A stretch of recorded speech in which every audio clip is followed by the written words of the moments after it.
Bueno, muy buenos días a todas y a todos. Muchas gracias por acompañarnos en esta parte de nuestro encuentro de la jurisdicción. Por supuesto, al director del encuentro, el doctor Álvaro Onamén, muchas gracias por tener en cuenta otra vez el tema ambiental. Como hace un año, el doctor Ramiro Pasos en Pasto, donde ustedes bien recuerdan, trajimos a uno de los jueces ambientales más importantes de América Latina, el doctor Michael Hacker. Bueno, rápidamente lo que se trata es de hacer una reflexión sobre la participación de la jurisdicción contenciosa. ¿Qué hace la jurisdicción contenciosa frente a la protección del medio ambiente?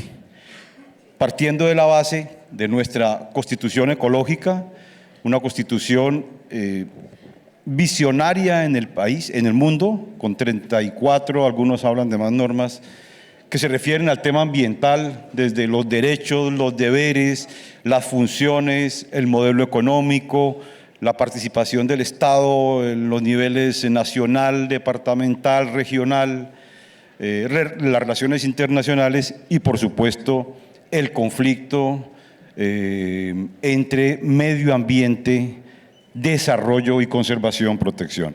En ese marco de referencia, hemos escogido con mis compañeros del panel, con quienes trabajamos también en unas sesiones previas organizadas por el doctor Álvaro Onamén y Camilo Rodríguez, la importancia de una figura que está ahí, que es la figura sobre la cual se pronuncian los jueces en materia de responsabilidad, en materia de daño, que es la figura de los pasivos ambientales.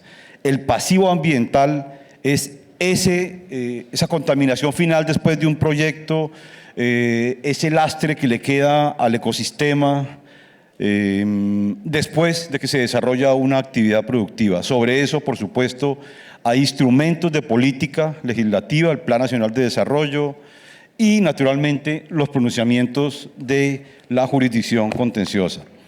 Paralelo a este trabajo, desde la designación de Santa Marta y del tema de la Constitución ecológica y cómo la jurisdicción es un instrumento para la protección y la puesta en práctica, la eficacia, la vigencia de la Constitución ecológica, la sala de consulta viene trabajando una investigación que es muy compleja, apenas vamos en la tercera parte, que es el análisis de la jurisprudencia ambiental del Consejo de Estado, todo el Consejo de Estado. Hemos encontrado a la fecha 380 jurisprudencias solo del Consejo de Estado en materia ambiental, que estamos trabajando, organizando por materias, agua, aire, suelo, flora, fauna, biodiversidad, y que debemos estar lanzando hacia mediados del año entrante.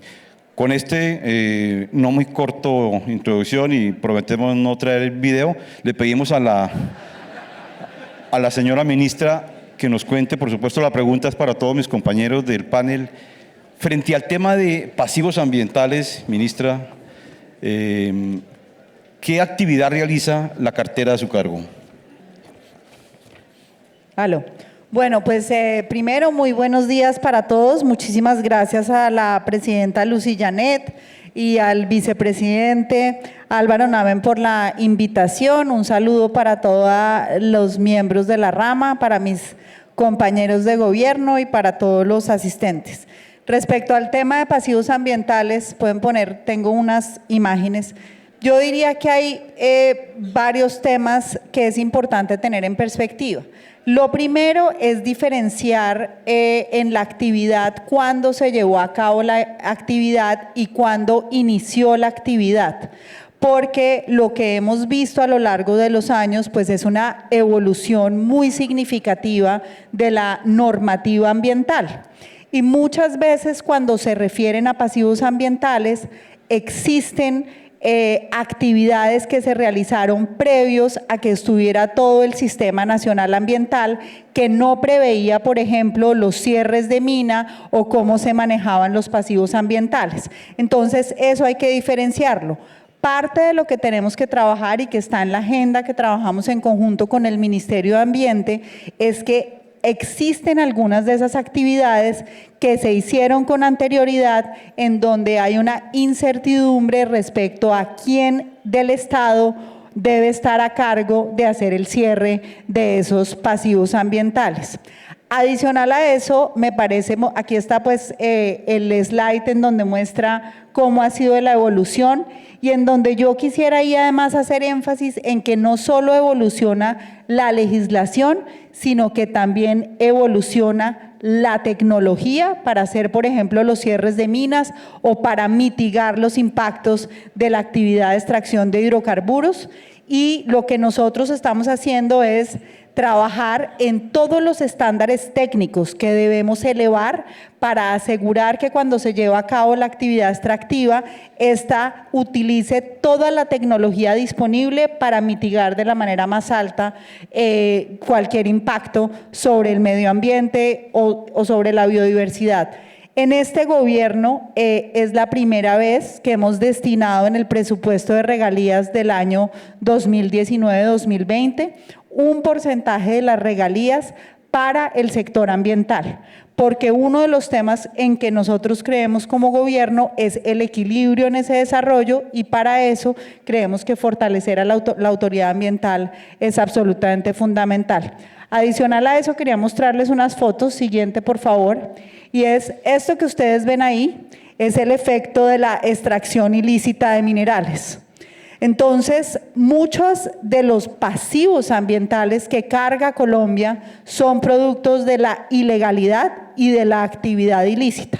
Y como gobierno, en el eje de legalidad, vamos a presentar un proyecto de ley que nos dé más herramientas para combatir este flagelo, que como sabemos es uno de los que mayor causa pasivos ambientales al país.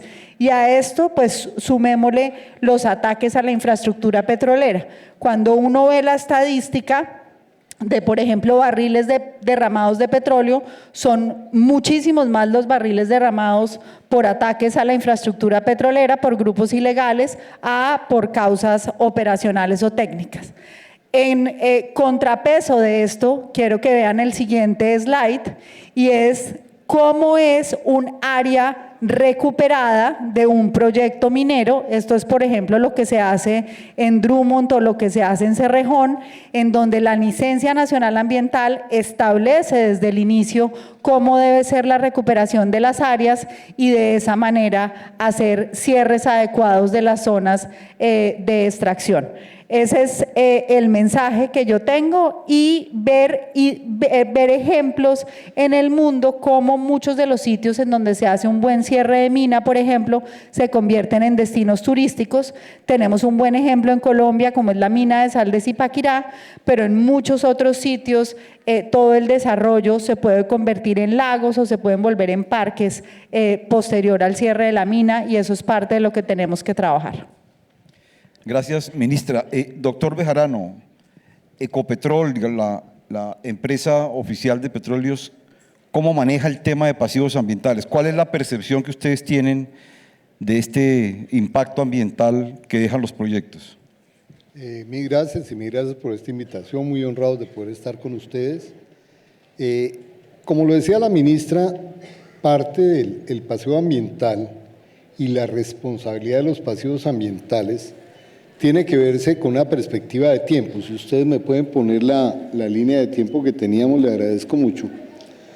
Y históricamente la industria de hidrocarburos se inicia en Colombia en 1865, cuando se llevan las primeras muestras de la Sir Infanta a analizar qué era lo que había allí, y realmente el general Reyes, 1905, inicia con dos concesiones, la concesión que se le otorgó al general Virgilio Barco en el Catatumbo y la concesión de mares en Barranca Bermeja, ahí junto a Barranca Bermeja. De esa segunda concesión de mares hubo un traspaso a una compañía que se llamó Tropical Oil, Tropo la llamaban, y en 1948 se crea la Empresa Colombiana de Petróleos. Y la Empresa Colombiana de Petróleos se le revierte la concesión de mares. Ese es el origen. Pero naturalmente entre 1905 y 1948 no fueron las únicas concesiones. Y ahí viene un punto en donde muchas concesiones fracasaron, no tenían los recursos financieros, no se completó o no llegaron a un éxito comercial y por lo tanto eso le retornó al Estado. Y el Estado se quedó con esas reversiones. Algunas después de la creación del Ecopetrol fueron llegando a Ecopetrol y Ecopetrol las mantuvo. Solamente hasta, como lo decía la ministra, hasta 1974, con la expedición del decreto 2811, el Código de Recursos Naturales, se empiezan a considerar normas ambientales, pero desde 1905 hasta este año del 73 había normas industriales, pero no hubo ningún interés en particular en el medio ambiente. Todas las normas, cuando uno encuentra la ley 37 del 31, que se llamó la ley de petróleos, posteriormente el Código de Petróleos, no hablan de temas ambientales, simplemente hablaban de explotación, era mucho más la protección a esa producción, se declaraba que era de interés público toda la actividad extractiva. En 1923 la refinería, tampoco, que empieza la refinería de Barranca Bermeja, tampoco hay normas ambientales. Entonces, uno tiene que considerar en ese primer periodo que hay unas herencias de pasivos ambientales que uno puede encontrar. Hemos encontrado pozos en la costa que son anteriores a Ecopetrol y que son pasivos ambientales que uno, por supuesto que está la tecnología de Ecopetrol para ayudar a remediarlos, pero no fueron nunca de Ecopetrol, fueron heredados de Ecopetrol. Después de esta concesión viene entre el año 1974, se empieza a tener la declaración de efecto ambiental, en donde quien tenía un proyecto tenía que declarar cuáles eran y cómo lo iba a manejar, pero solamente con la Constitución del 91 y la expedición de la Ley 99 tenemos el tema de la licencia ambiental. A partir de la licencia ambiental, sí hay unas responsabilidades claras y hay además de esas responsabilidades unas garantías. Entonces, nuevamente viene otro paso muy importante, que es el año 2003, cuando se crea la Agencia Nacional de Hidrocarburos. La ANH recibe todas aquellas concesiones y tierras que Ecopetrol no estaba en ese momento explotando. Y la ANH se queda con la administración de todo el subsuelo para materia de hidrocarburos. De tal manera que nuevamente, así como el Estado recibió algunos pasivos y son del Estado anteriores a la creación de Ecopetrol, también con posterioridad al 2003 es la ANH la que tiene que tomar la responsabilidad de esas tierras que le fueron devueltas y de los pasivos que allí hubo, porque se recibieron de esa manera. Entonces, frente al punto concreto, con esta cronología, uno lo que encuentra es que hay que ver cuál es el periodo para saber quién es el que tiene una responsabilidad sobre un pasivo ambiental. Ya en torno a lo que nosotros tenemos dentro de pasivos ambientales, pues realmente ante la ausencia de una definición de pasivo ambiental, que en el proyecto de ley que cursa en el Congreso están tratando de definirlo y no es la primera vez que tratan de definirlo, nosotros encontramos impactos no resueltos. Y así lo hemos tratado. Ecopetrol en este momento tiene un inventario de 258 impactos no resueltos, de los cuales ya de esos 258, 100 están solucionados y tenemos un cronograma para solucionar esos impactos, que la gran mayoría son de las piscinas que se hicieron al lado de los campos, que el campo se cierra y pues desde luego hay que desmontar toda esa infraestructura, hay que cerrar las piscinas de perforación y estamos en ese proceso, así lo venimos manejando. Muchas gracias, doctor Bejarano. Yo creo que es importante ahí en ese punto una pequeña mención. Cuando es usual ver alguna confusión en la opinión cuando se habla del impacto ambiental de un proyecto y se reclama de él la licencia ambiental. Esa es una verdad parcial, porque los proyectos tienen dos instrumentos de gestión y de control ambiental. La licencia ambiental, que rige a partir de la vigencia de la Ley 99 del 93, es decir, 22 de diciembre del 93, hacia acá, y hacia atrás no existía la figura de la licencia ambiental. ¿Por qué es importante hacer esa precisión? Porque proyectos que iniciaron antes del 22 de diciembre del 93 no requieren licencia ambiental en su momento, y esa es una claridad que tocas, por supuesto. Si un proyecto que está iniciado antes tuvo alguna modificación en área, en tecnología, en proyecto, pues ni más faltaba, está sometido a la ley vigente. Pero esa es una confusión que la intervención del doctor Fernán me ayuda a recordar. Con frecuencia se confunde, como si la licencia ambiental fuera el único instrumento de control ambiental. Eso no es cierto. El instrumento de control ambiental son dos: la licencia ambiental y el plan de manejo ambiental. Bueno, vamos a hablar entonces ahora, gracias doctor Bejarano, con nuestros jueces. San Andrés, nuestro territorio insular, es un territorio muy afectado ambientalmente. En alguna oportunidad lo hablábamos con el doctor José y con todo el tribunal, que es un tribunal ambiental, como el archipiélago en sí mismo, y hay que decirlo con el mayor respeto, es todo un pasivo ambiental. Cuéntenos, doctor José Mou, ¿qué ha hecho el tribunal del departamento para el tema de los pasivos ambientales de nuestro archipiélago? A todos, muy honrado de estar hoy acá en este panel, agradecido también con el vicepresidente de la corporación, doctor Álvaro Navén, por la invitación, con la doctora Lucy Janet, presidente del Consejo de Estado, y los consejeros de Estado con quienes hemos trabajado este tema.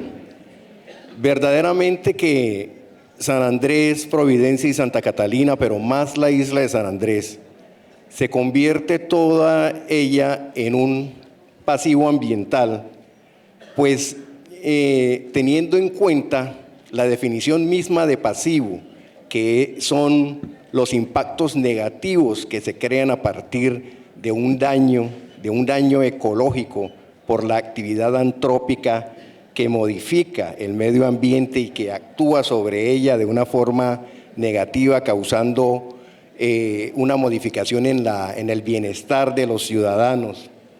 Desde esa misma óptica nosotros tenemos un daño desde antes de 1991, desde antes de la expedición de la Carta Política, porque ya se hablaba de que era necesario parar la migración hacia San Andrés, las migraciones, producido pues por la alta densidad poblacional de la isla.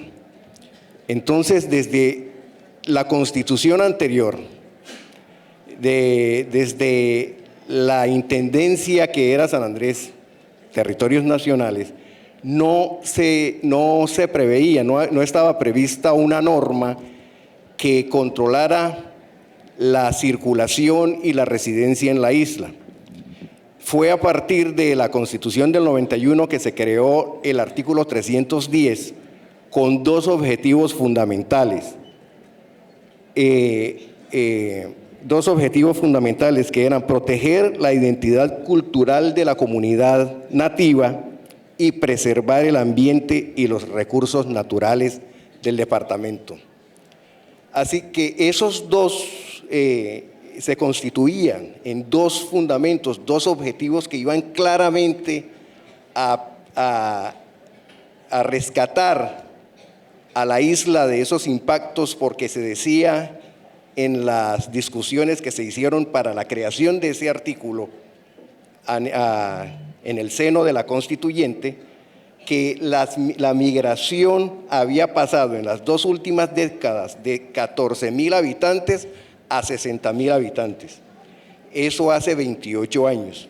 Hoy tenemos más de 100.000 habitantes y las fotografías que hay podemos mostrar que estamos en un estado verdaderamente alarmante por el deterioro, por la gran presión que hay sobre los recursos naturales de la isla, recursos como agua. Ustedes pueden entender que no hay afluentes, ni ríos, ni lagos, donde tenemos una baja cobertura de agua potable para la comunidad. Y si hablamos de la parte turística, sí, pues el agua, poca agua que hay, se la gasta todo el turismo masivo que llega a San Andrés y eso desprotege totalmente a los raizales o a los isleños. Ese es un daño que podríamos decir que no es contingente, que no es a futuro, que es pasado y presente y que es continuo.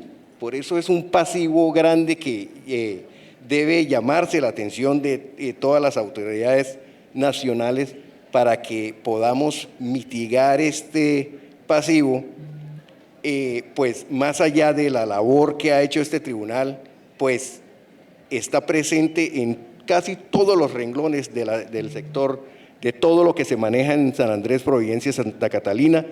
Este tribunal ha marcado, digamos, una hoja de ruta para las autoridades, para el control y mitigación de estos daños. Ahí es importante comentar que sin necesidades de declarar sujeto de derechos, la isla ha hecho un manejo a través del tribunal de muchas sentencias protectoras ambientales sin necesidad, por supuesto, de hacer estas declaraciones que ni más faltaba, se respetan, pero que hay que decirlo. El Tribunal de San Andrés, sin necesidad de acudir a la figura declaratoria de sujeto de derechos, ha producido efectos, yo diría que hasta superiores, frente a las decisiones que impactan al medio ambiente. Perdón, doctor, con un agravante que el tribunal ha protegido áreas y ha protegido actividades como, por ejemplo, la prohibición a la Agencia Nacional de Hidrocarburos de la exploración y explotación de hidrocarburos en el AMP, área de mar protegida, y en la Sea Flower de San Andrés. Y ahora parte de ese territorio se nos ha quitado por efectos del fallo de la Haya de 2012.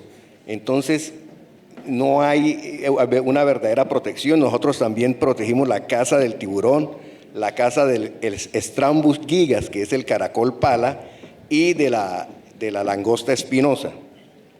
Por tal razón, es verdaderamente preocupante que cuando teníamos jurisdicción sobre esas aguas, se nos quita por ese fallo 75.000 kilómetros de agua territorial y puede ser materia, objeto de exploración más adelante, no sabemos. Y eso pues sí nos va a perjudicar pues a la población nativa.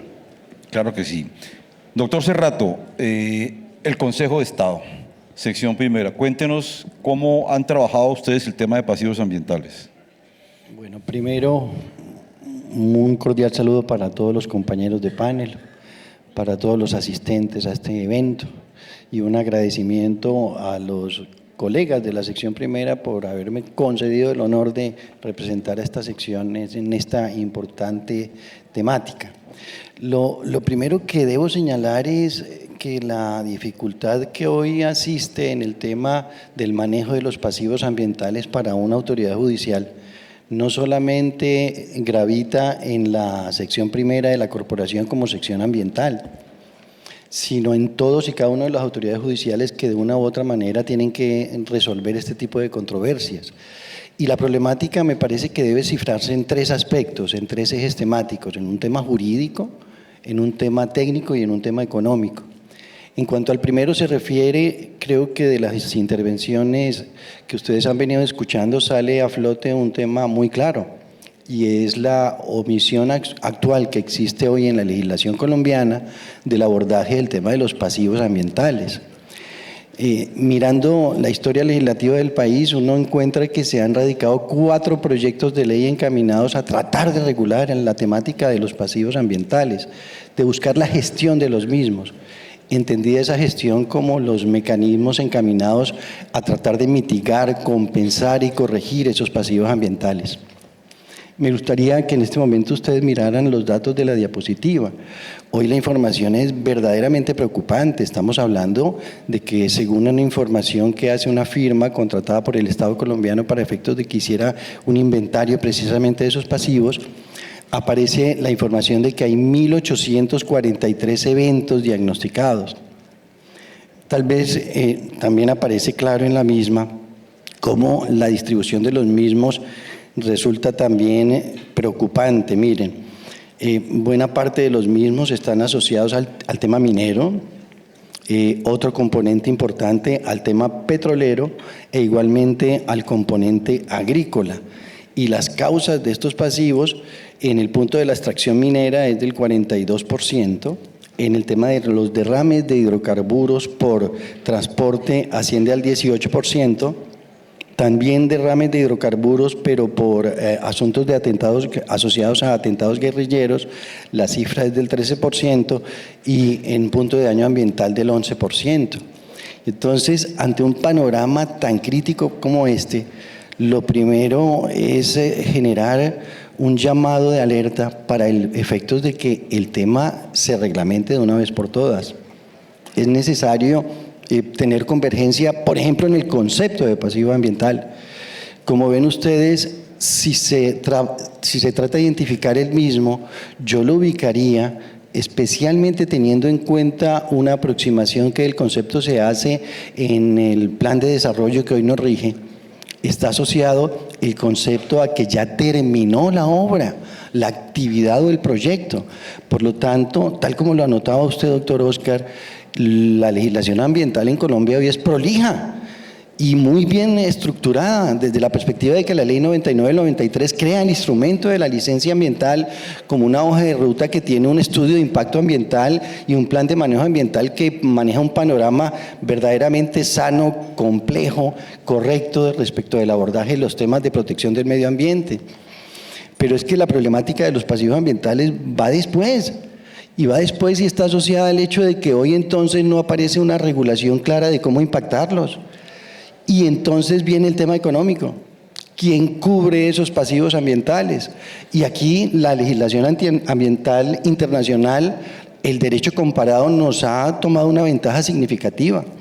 Miren, eventos tales como la contaminación del Golfo de México por aquel evento insuceso del BP, o el tema del Chevron Texaco en el Ecuador, o el tema incluso de los depósitos de fosfato en Nauru, en esta pequeña nación que se vio afectada por la explotación indiscriminada de los temas de los depósitos de fosfato, marcaron la necesidad en derecho internacional, y muchos países han tomado la delantera en ello, de regular de manera prolija todo lo asociado a concepto de pasivo ambiental, registro y control de aquellos pasivos ambientales y sobre todo el abordaje económico de los mismos.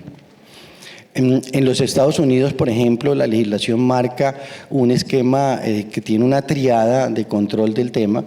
Primero, hay unas fuentes directas del Estado. Segundo, también hay unos tributos asociados. Y si no, el industrial, el empresario, tiene el deber de generar un aseguramiento, una garantía de que cualquier pasivo que se genere en el futuro será cubierto por él. Hoy, ante este vacío legislativo, ¿a quién entonces le toca cubrir el escenario? Es a la autoridad judicial. ¿Será el funcionario judicial entonces el llamado a generar una serie de reacciones y de mecanismos, de utilizar, ojalá que pudiéramos volver a tener la diapositiva a la vista, todos sus poderes hoy, poderes asociados a mirar la acción popular como un escenario propicio para aplicar el principio de iura novit curia, un escenario apropiado para hacer uso de las facultades oficiosas, el decreto oficioso de pruebas, un escenario apropiado para el tema de decreto de pruebas técnicas e igualmente económicas que permitan dimensionar el daño, pero sobre todo condenar cuando sea necesario. También en la diapositiva, ojalá que pudiéramos, insisto, en ubicarla, podría mostrarles a ustedes 3 decisiones judiciales que marcan un referente de cómo el asunto viene siendo abordado. Hay 2 antecedentes jurisprudenciales que me interesa traer a colación, fallados por la sección primera, recientemente un fallo de 2018 de 28 de junio y otro de 2019 de 29 de julio, en donde se revocan decisiones de tribunales administrativos. Una en el caso del Tribunal Administrativo del Chocó, en donde se afirmó que había ocurrido el fenómeno de la carencia de objeto por hecho superado, igual ocurrió con el fallo del Tribunal Administrativo de Nariño, Entonces, lo que hace la corporación, la sección primera, es señalar que aun cuando en los dos eventos anteriormente mencionados, el problema ambiental se había corregido porque se había había perdido vigencia la licencia forestal en un caso y se había logrado la licencia ambiental en otro donde no había operación sin ella. En ambos casos lo que dice el Consejo de Estado, sección primera, es que aun cuando había una corrección en instancia administrativa de la situación, a nivel judicial era necesario emitir un pronunciamiento de cara a controlar, a mitigar, a generar una censura frente al pasivo ambiental creado. Creo que hoy la autoridad judicial tiene un deber superlativo. Creo que tenemos un reto asociado a que no podemos pasar inadvertida una situación tan grave como la que esta información documentada e investigada nos ofrece. Y hoy el juez de la República tiene que mirarle el conflicto ambiental desde un espectro más amplio. Es mi visión sobre el particular y para eso tenemos hoy todas las herramientas y los mecanismos para ese propósito. Claro que sí, es cierto. Es al juez al que le toca resolver el conflicto, es al juez al que le toca tomar decisiones que terminan siendo, en el fondo, decisiones de políticas ambientales. De hecho, como lo hemos conversado con los compañeros en las reuniones preparatorias, las sentencias en materia ambiental se están volviendo o se volvieron unas decisiones de política ambiental. Río Bogotá, Cerros Orientales, estas dos que ha hecho usted mención magnífica sobre pasivos ambientales, y esa no es la tarea de la Administración de Justicia, pero le toca hacerla. Terminan siendo la sentencia del Río Bogotá, por decir un catálogo de conductas de gobierno de cómo deben obrar las autoridades ambientales, los entes territoriales, inclusive empresas de servicios públicos. Nos vamos acercando al final, ministra.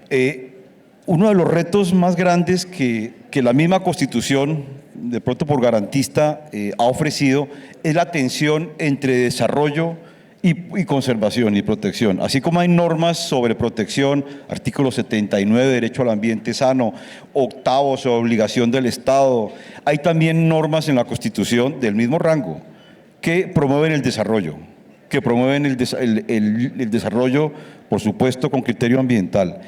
333, 334 y 80 de la Constitución. Ministra, ¿cómo entiende el Ministerio a su cargo ese conflicto y qué se puede hacer para conciliar ese conflicto entre protección y desarrollo? Bueno, pues yo creo que ese es realmente, digamos, como el punto de tensión clave que tenemos todos como Estado.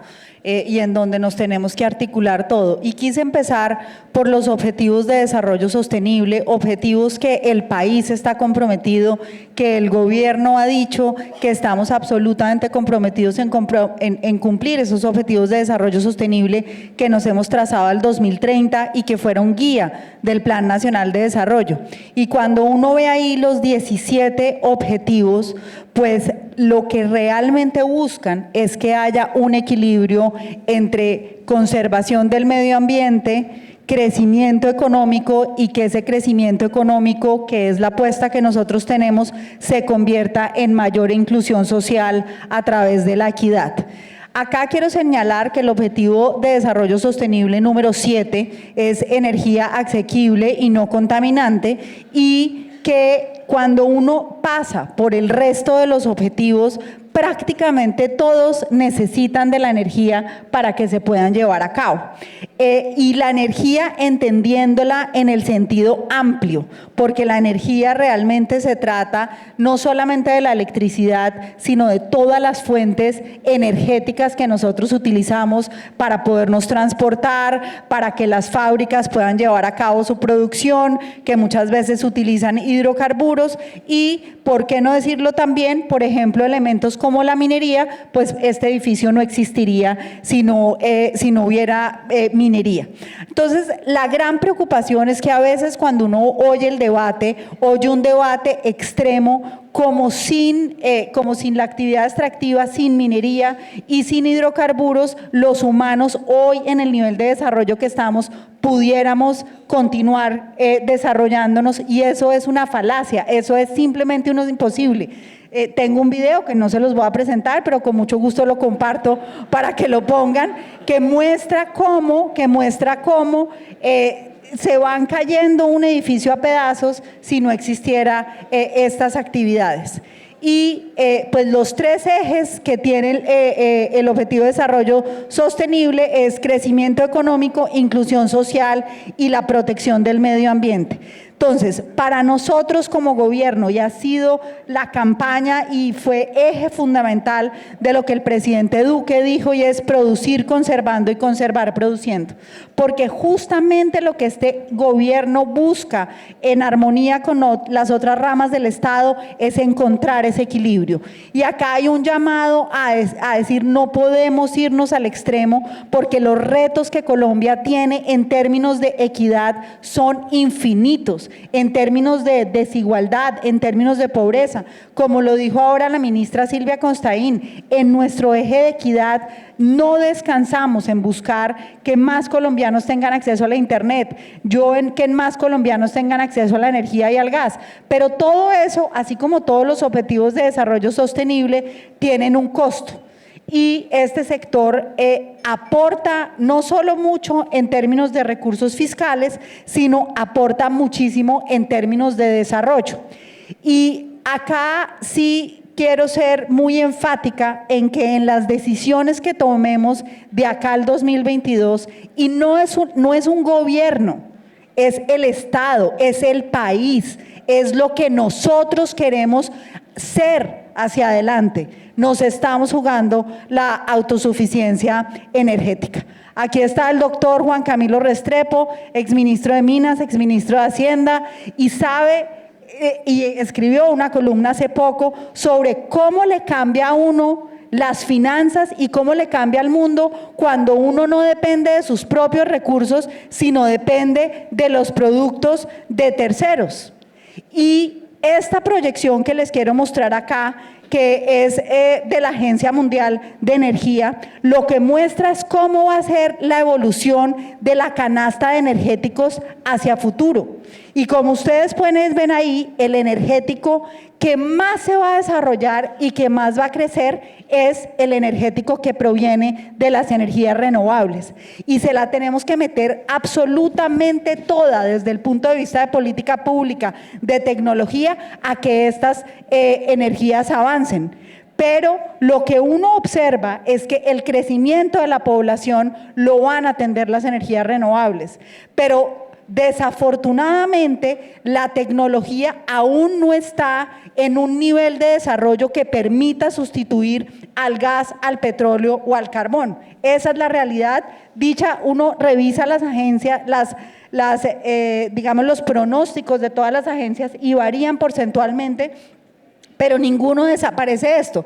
¿Y por qué? Imagínense que, por ejemplo, ahora que nosotros sacamos la ley de movilidad eléctrica, queremos impulsarlo, pero un carro eléctrico todavía cuesta 2 veces lo que cuesta un carro de gasolina.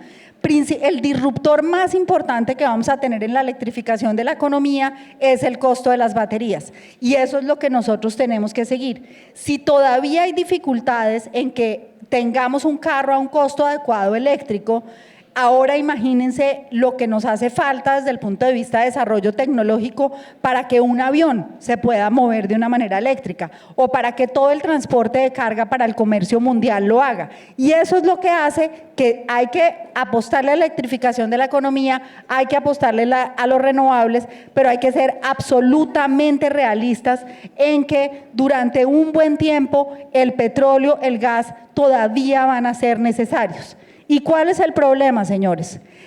Acá voy a empezar por el pedazo positivo, porque lo que quiero ser muy claro es que este gobierno se la está jugando toda por las energías renovables, porque creemos que Colombia tiene que acelerar esta transición. Cuando llegamos prácticamente no existían energías renovables no convencionales como energía solar y energía eólica. En febrero de este año hicimos la primera subasta del cargo por confiabilidad, buscando cubrir la confiabilidad para asegurar que todos tenemos electricidad en nuestra casa todos los días, y gracias a la subasta del cargo por confiabilidad ya tenemos asegurado 6% por primera vez de energía solar y eólica, y Colombia es afortunado como en muchas cosas y tiene grandes recursos solares por los niveles de radiación, y la velocidad del viento en La Guajira, para que ustedes tengan una idea, es el doble de la velocidad mundial. Entonces, en energía eólica tenemos un potencial inmenso, y en el Plan Nacional de Desarrollo quedó establecido que para el 2022 los compradores de energía tendrán la obligación de comprar el 10%, entre el 8 y el 10% de su energía proveniente de estas fuentes. Entonces, lo que les quiero decir es que en parte de ese desarrollo balanceado hay que acelerar la entrada de las renovables, pero vamos a necesitar durante un tiempo todavía petróleo y gas. ¿Y por qué estamos en un punto de quiebre? Por primera vez desde que tenemos gas en el país, tenemos reservas por debajo de 10 años.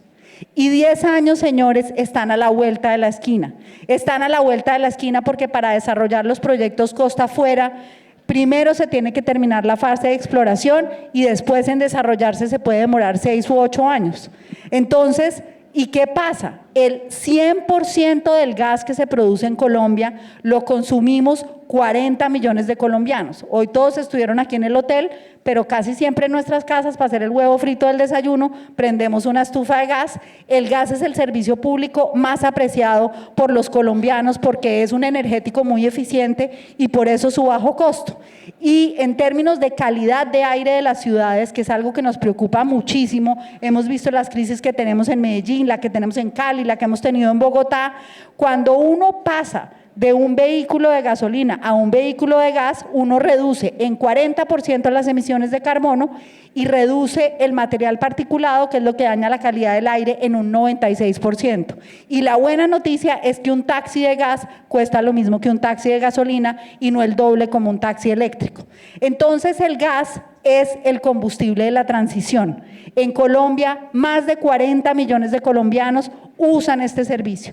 Si nosotros no encontramos y no tenemos mayores reservas de gas, vamos a terminar comprando gas importado o de Venezuela o del fracking de Estados Unidos. ¿Y qué nos va a pasar? Que nos va a costar el doble y que eso va a hacer que se pierda competitividad en la industria y que se pierdan empleos y que haya menor estímulo a la inversión, porque ese es el eje que generan los energéticos. Entonces, cuando uno habla de una seguridad energética, no es un gobierno, no es un señor, no es una ministra, es el futuro de todos los colombianos. Y acá mi invitación, estas son las reservas de petróleo, 6 años de petróleo es muy apretado, pero les voy a decir una cosa, petróleo, aunque me preocupa económicamente, desde el punto de vista de autosuficiencia energética me preocupa un poco menos, porque en Colombia solamente consumimos el 50% del petróleo que producimos. Tenemos un desafío y el dólar estará al doble de lo que está hoy probablemente si se nos acaba el petróleo,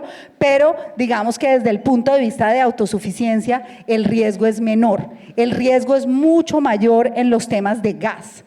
Y no contentos con eso, y acá por eso mi invitación en términos generales en este tema es a buscar temas equilibrados. Nosotros tenemos todo el compromiso en exigir los mayores estándares, porque lo que tiene que ser un inadmisible para todos como Estado es que si existen las tecnologías para que se desarrollen las actividades mitigando el medio ambiente, no se utilicen las mejores actividades, no se utilicen las mejores tecnologías, pero eso no se logra prohibiendo la actividad, eso se logra es haciendo más exigentes los estándares, haciendo más exigente la autoridad ambiental y la vigilancia ambiental, no prohibiendo la actividad. Y aquí a veces confundimos prohibir con exigir. Y esto es un tema en donde nosotros estamos definitivamente en un punto de quiebre y la invitación es a trabajar armónicamente. Esto es simplemente una frase que les dejo para cerrar, es una frase de Alicia Bárcenas en la secretaria ejecutiva de la CEPAL cuando cierra todo el tema de objetivos de desarrollo sostenible, en donde es claro, como dice en la frase, que la energía y en energía entendiendo ampliamente como los energéticos es absolutamente fundamental. Señores, no nos comamos la historia de que sin los energéticos hay desarrollo. Sin los energéticos no hay desarrollo.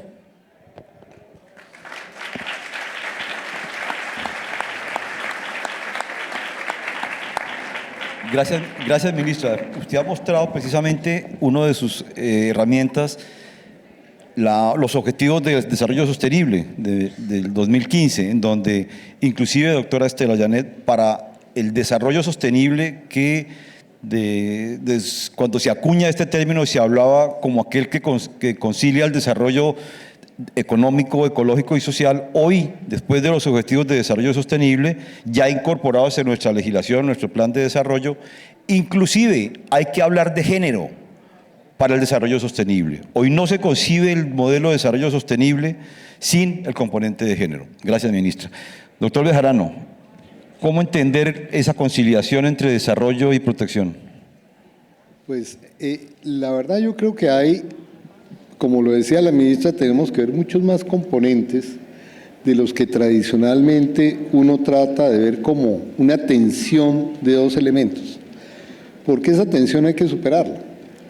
Como lo decía la ministra, nosotros tenemos que seguir con todos los productos que hoy tenemos, no podemos suprimirlos y ya vamos a ver, pero yo fundamentalmente lo concretaría en dos grandes elementos y dos grandes habilitadores. El primero es el propio desarrollo de los proyectos. Yo creo que tenemos que desarrollar proyectos con el mayor rigor para prevenir, mitigar, corregir y compensar las afectaciones ambientales y compensar a la comunidad, no solo las ambientales. Desarrollar en una forma adecuada todas las acciones en el caso de hidrocarburos de abandono de pozos, de recuperación de terrenos, y en eso se ha venido trabajando mucho y vamos mejorando la técnica. Pero por supuesto que, como les señalaba, en una historia de 100 años, en donde la tecnología ha venido cambiando muchísimo, ahí hay hoy en día unas tecnologías muchísimo mejores y tenemos probabilidades de hacer las cosas mejor, pero también tenemos que cubrir lo que quedó hecho con la tecnología de aquel entonces. Y allí tenemos que ver cómo mejoramos ese desarrollo de proyectos. Lo segundo es el desarrollo de comunidades. Los hidrocarburos, Colombia tiene petróleo, pero no es un país petrolero. Cuando nosotros consideramos las reservas de Colombia frente a las de Venezuela, que tiene 1000 veces más que nosotros, pues realmente tenemos ese producto y ese producto hay que preservarlo, ya lo veremos cómo, pero en algún momento vamos a dejar de tenerlo y tenemos que preparar a las comunidades desde el comienzo, la socialización de los proyectos, la participación de la gente en los proyectos, la consulta que haya que hacer con las comunidades, ese respeto de llegar a las comunidades con una industria que no sea invasiva, sino que pueda compartir la prosperidad con ellos, desarrollar la población, capacitarla, educarla, darle empleo.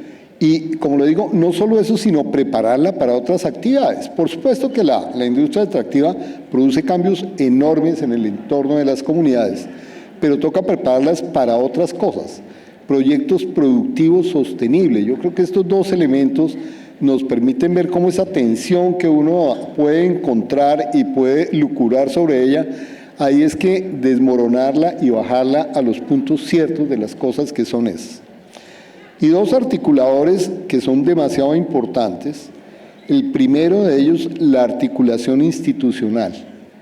En este tema de desarrollo sostenible, si nosotros no logramos articular las autoridades nacionales, los gobiernos locales, los jueces, las comunidades, las petroleras, no vamos a poder lograr ese desarrollo. Si cada uno piensa que tiene que hacer su propio papel sin una articulación, no vamos a lograr desarrollar las políticas de Estado. No lo vamos a hacer.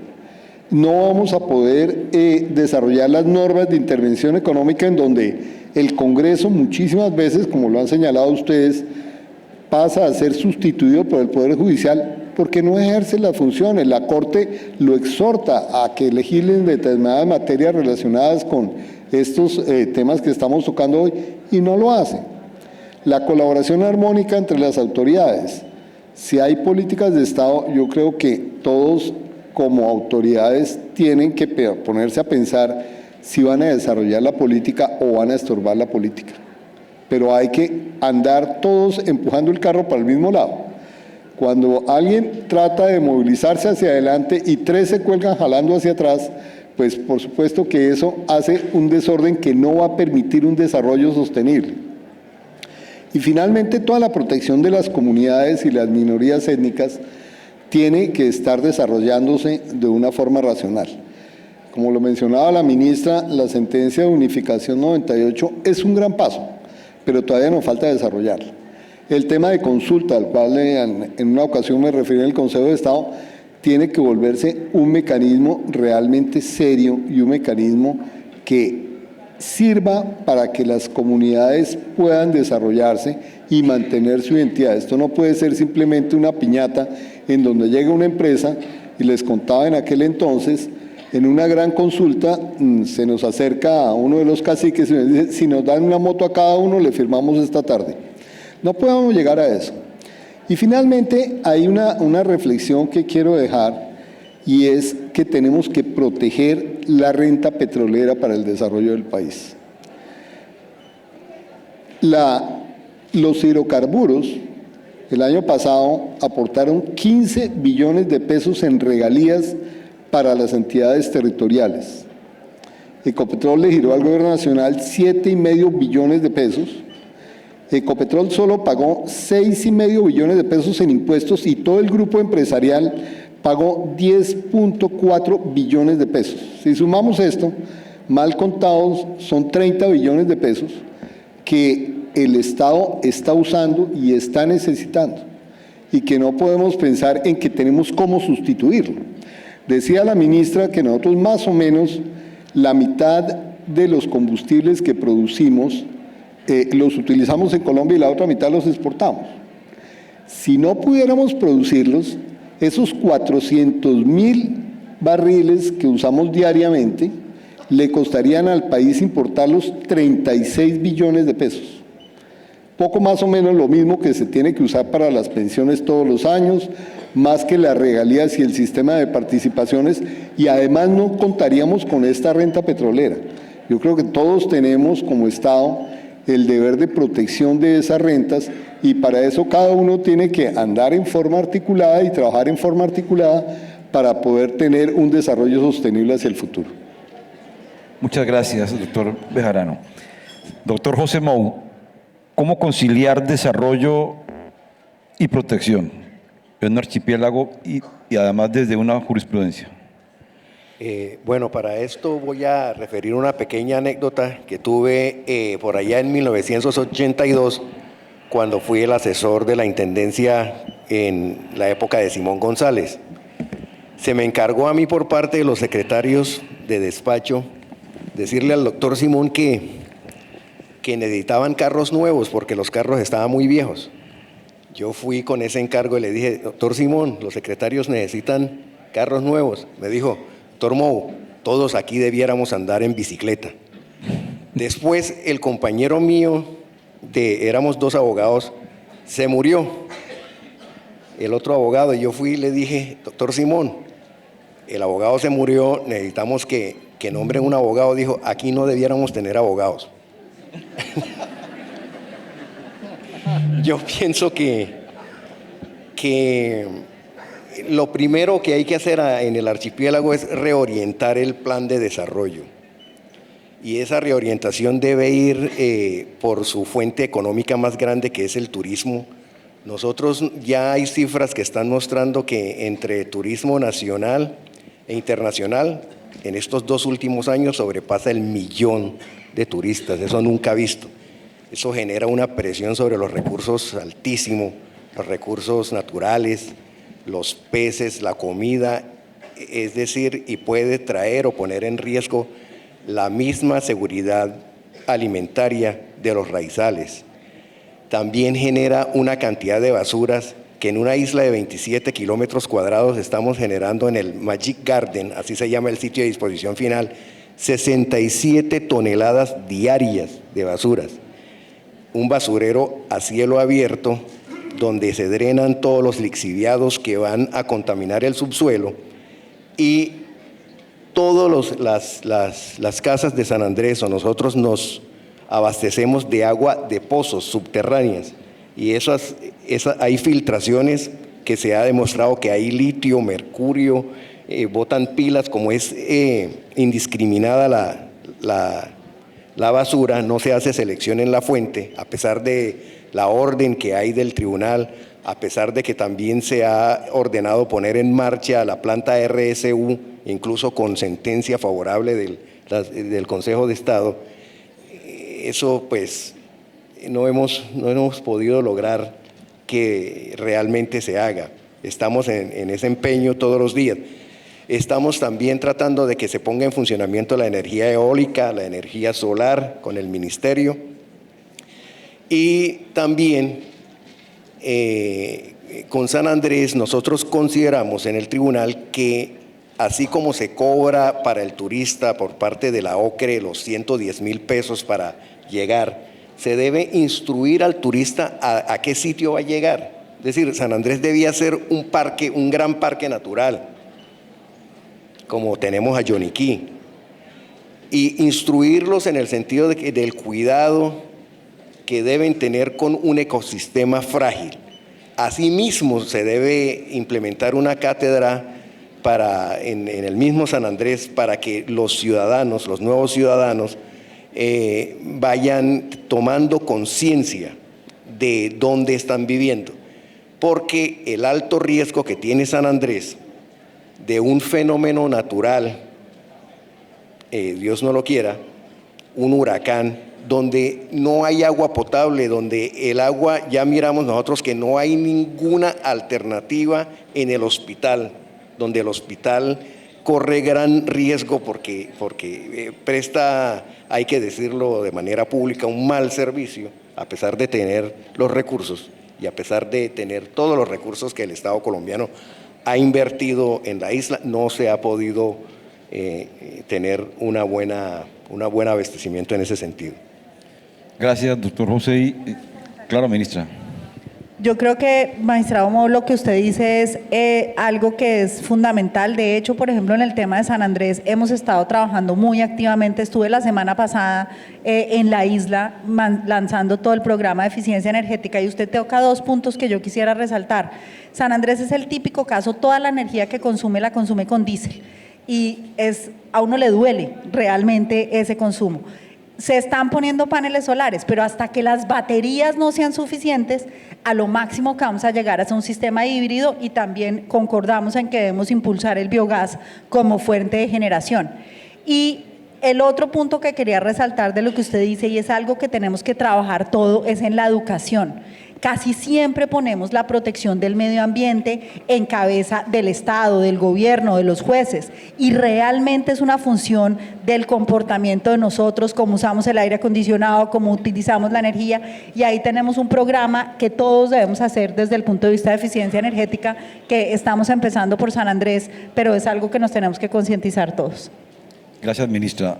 Doctor Roberto Cerrato, le toca, antes de dar la conclusión, la última intervención. Adelante. Gracias, doctor Oscar.